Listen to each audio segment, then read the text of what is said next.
What's up, sunshine? Welcome to the show. I'm Coy Wire. This is CNN 10, where I tell you the what, letting you decide what to think. Lots of stories for you today. Not a lot of time to do it, so let's get to it. We begin in California, where earlier this month, Japanese Americans marked a grim yet significant anniversary in our nation's history. 80 years since the official closing of the internment camps of World War II. After the attack on Pearl Harbor in 1941, President Franklin D. Roosevelt issued an executive order allowing the forced relocation of all people of Japanese ancestry. More than 60% of the captives were second-generation American-born citizens. They're labeled as security threats, despite no evidence of disloyalty. Forced to leave their homes and jobs, allowed to bring only as much as they could carry, they were put into the camps in Arizona, Wyoming, Colorado, Utah, Arkansas, and in Manzanar, California. CNN's Stephanie Elam spoke with survivors who were children at the time. These Japanese Americans never considered themselves enemies of the state. We were not enemy aliens. We were citizens. And if we were not U.S. citizens, we were people who had green cards. We were incarcerated. We were in prison. And we were in concentration camps. Most of those camps, which were surrounded by barbed wire and armed guards and towers, were officially closed 80 years ago this month. In December 1941, Japan attacked Pearl Harbor. 2 months later, U.S. President Franklin Delano Roosevelt ordered the forced removal and incarceration of Japanese Americans. They were taken to camps like this one. This is Manzanar, out in the vast high desert of California's eastern Sierra, and held till nearly the end of 1945, after the end of World War II. Los Angeles native Joyce Nakamura Okazaki was just 7 years old when her family was forced to board a train to Manzanar in April 1942. When the prisoners arrived here in Manzanar, they had to give up almost all of their property, save 2 suitcases, as well as their privacy. Racial discrimination, war hysteria, and then poor administration.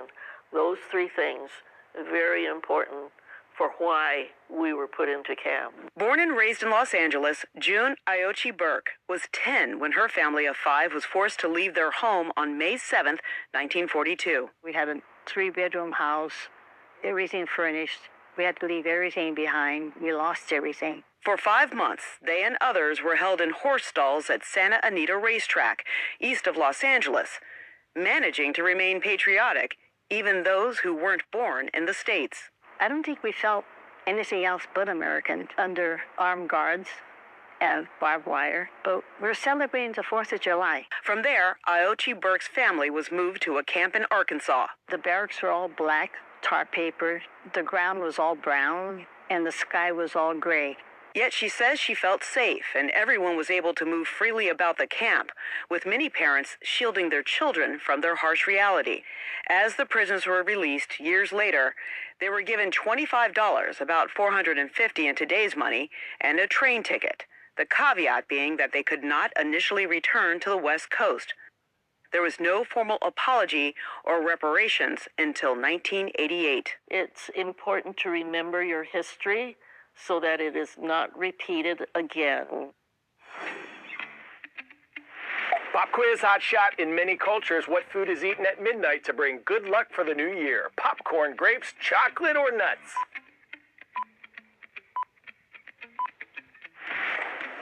If you said grapes, you are divine. It is a Spanish and Latin American tradition to eat 1 grape for each of the 12 clock chimes at midnight. Each grape represents good luck for 1 month of the coming year. A new crystal ball will be dropped in New York City's Times Square this year to ring in 2026. The ball has almost 5,300 scintillating Waterford crystals, nearly twice as many as the last one. It also has circular crystals for the first time. This is only the 9th time the ball has been updated since the tradition began in 1907.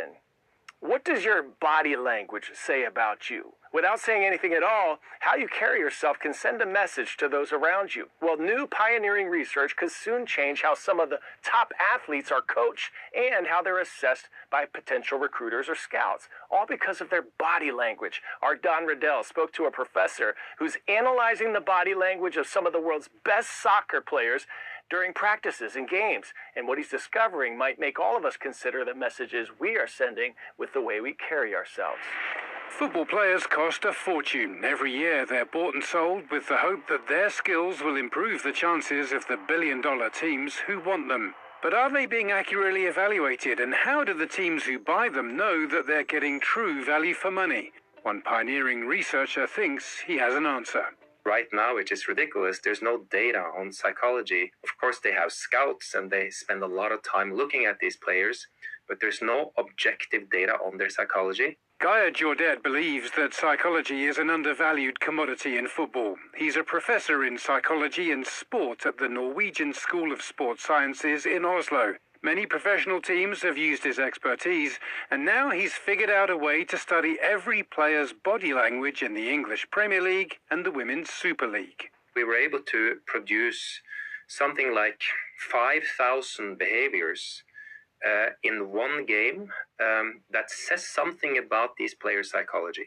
The ones who actually have the most body language in these games are women. So they have more expressions during games than men. But what you might not know, the majority of these expressions are actually of strategic nature. So it's tactical instructions. When it comes to the emotional part of this, the men in our study are actually more emotional than the women. Movements, actions, body language, things that these players are doing during a game that will reveal something, leave clues about their motivation, their emotionalities, their social orientation. There are examples of players who tend to be just too disappointed in their teammates when they made mistakes, but also in themselves when they made mistakes.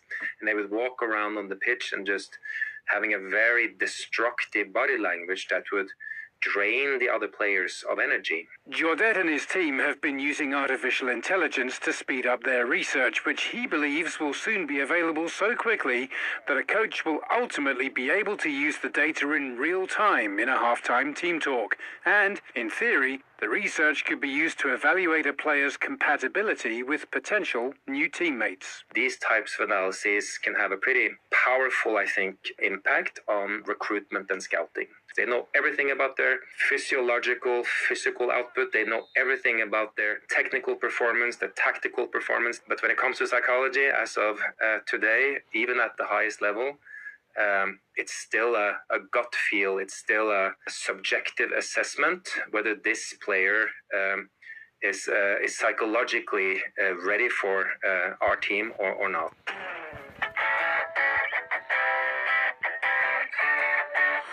Today's story getting a 10 out of 10. Man, this is Santos Vagos.